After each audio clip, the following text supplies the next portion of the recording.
Magnification volume 0%. Good afternoon, and welcome to M.M.E. I'm your host, Blind Prime, and I hope that this entire thing is in shot.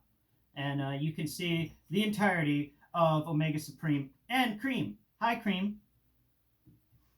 If you just found this channel, my name is Blind Prime, and I raise awareness for the blind through alternative means and methods, mainly by reviewing action figures and describing how to transform Transformers so that the blind have a verbal technical document to work with when they purchase their own Transformers. So, without further ado, let's get into this guy and his... Oh man, this was such a fun set for me to own. I was really happy to get this guy, and it's kind of come apart. Oh, nuts! Something fell. For some reason, that bit isn't going well. All right, we'll put this guy down here. So, I have figured out that Omega Supreme isn't really meant for the main character class of figures. You know, like I have Siege Sound Blaster right here. Siege Sound Blaster doesn't really, I mean, he kind of works with Omega Supreme, you know, the regular stuff. But I've discovered that if you really want to emphasize the size of Omega Supreme compared to the other Transformers, then your best bet is to move away from Chug and move right into Core. And Core Legend Scale gets it all the time. So we got the regular Earthrise Bumblebee here, but we can move him out of the way because we don't need him for this episode. We're instead really going to focus on the Core Class figures. We got Core Class Optimus Prime and Core Class Bumblebee. I really hope they come out with a better Core Class Bumblebee, but there's the Core Class Bumblebee. And these guys are pretty neat, especially since, you know, you can put them in all sorts of different places. There's little stands, little ledges in front of Omega Supreme's knees on both sides that you can fit these guys in for some added stuff. Like I had earlier, you can take your Optimus Prime, for instance, and you can put him in a seated position and just kind of have him seated here on the edge. It worked a minute ago. I just set him down and it worked. Ah, there it goes. Look at that. Isn't that neat? I like it. I think it's cool. You can have him just sitting there and chilling.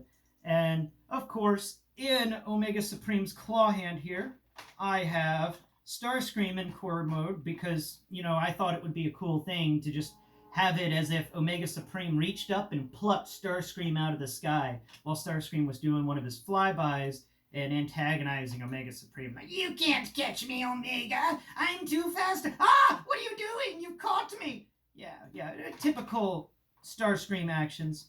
But we'll talk about this thing's incredible range of motion and his really great plastic. Like, I love this guy's plastic.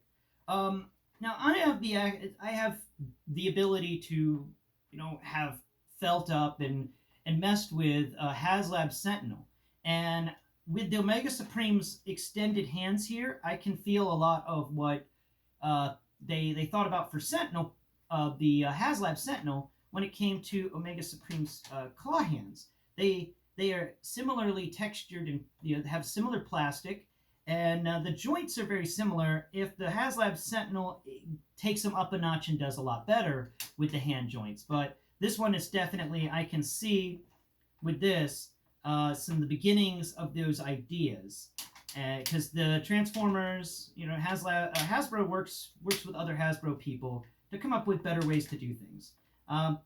So this crazy claw arm is really, really well articulated. You've got 3 big claw fingers, and each has 2 points of articulation so that you can get some nice maneuverability there.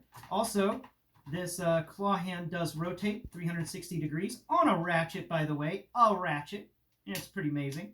And these claw hands are actually on a ratchet as well, or at least the parts that connect directly to the center of it are. And we come up here to the elbow. It's got a nice elbow. It's not a double jointed elbow. It just sits at a 90. But, you know, that's pretty good. That's not bad at all. What just fell? Oh, me messing with things caused the gun thing to fall out. And he's got this huge gun arm, and he came with a lot of blast effects. But we got some blast effects here. We can put him in the gun arm. And that was pretty cool. I like his giant arm of doom. And before I lost my vision, I actually played War for Cybertron, the game, back in what was it, like 2007? Good grief, it was a long time ago. And I absolutely loved the game, especially the scenes with Omega Supreme. And this fusion cannon thing he's got for an entire arm was simply terrifying in the game. That was simply terrifying. And I love that I got him to play with, especially since he was such a big part of that game. And my only regret is that I never got a Trypticon.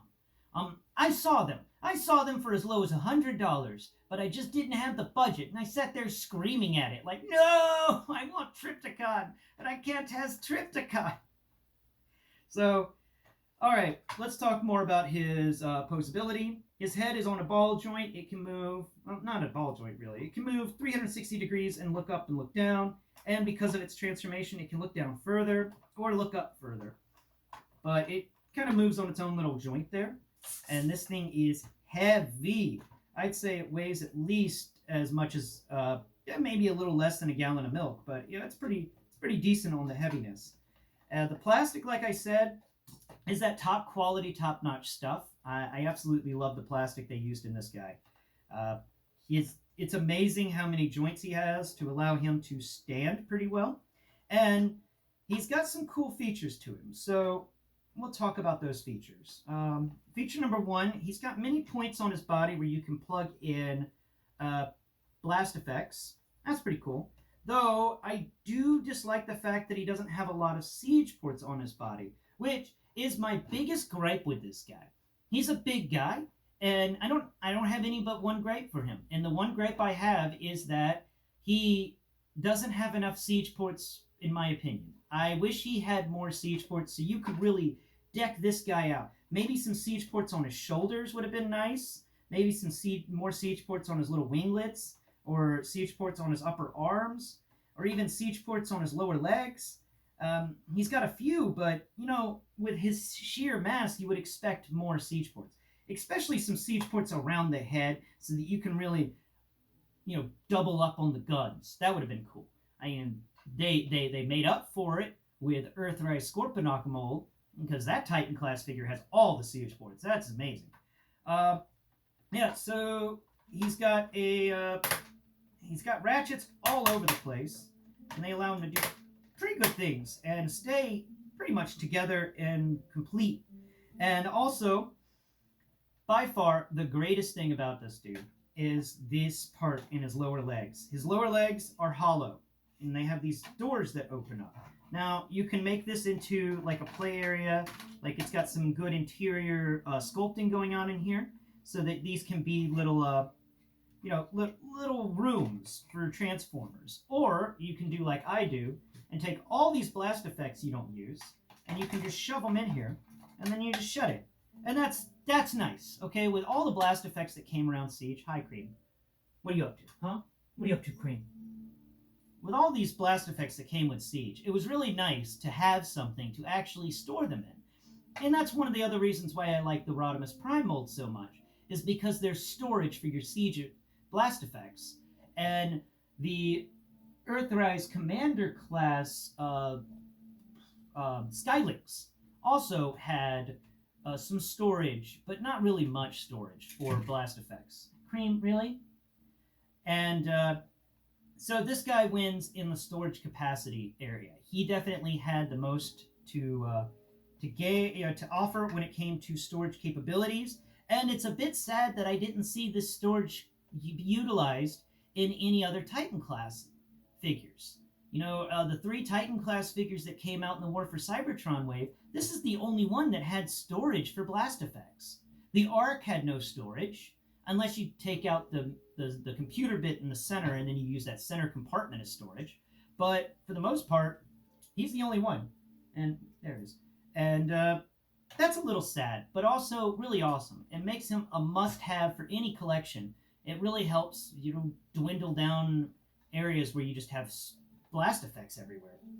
But also, he makes a great choice for anyone's collection who's collecting core class and legends class figures. Even if you're going off-brand core and legends scale, you still might like this guy because he will fit very well in that scale. He does a good job of being a great uh, core class base or core class Titan class figure, because this guy looks like he's as big as a city when you have a tiny little Optimus Prime here who stands all the way up to, you know, a little bit above the ankle joint. Like, core class Optimus is not even as tall as Bumblebee. And, never thought I'd say that, but there we go. Look at that. Bumblebee is so much larger than core class Optimus Prime. And that gives a good scale. I really like the core class Optimus Prime. I really like the core class series. And I'm really enjoying mixing the core class series with the Titan class to make a great scaling. And it's not perfect, but personally speaking, I think this is the best we're going to get. And I absolutely love it. This was one of the best Transformers in G1.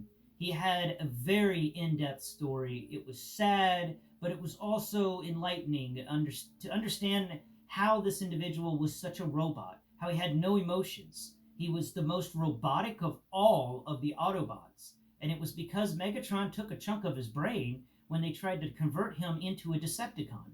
They took a part of him, and he has those war scars, and he has PTSD from it, and he's a giant robot suffering from mental issues from a war that just continued, and that he had a very dynamic story, and I'm really happy to own him in my collection.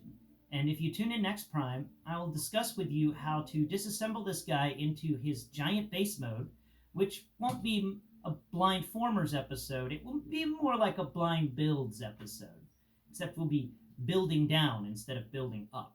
But I think I've blabbed on to you long enough for today. I hope you've enjoyed the show, and please tune in next Prime, where I will be teaching you how to disassemble this big lug into his fortress mode.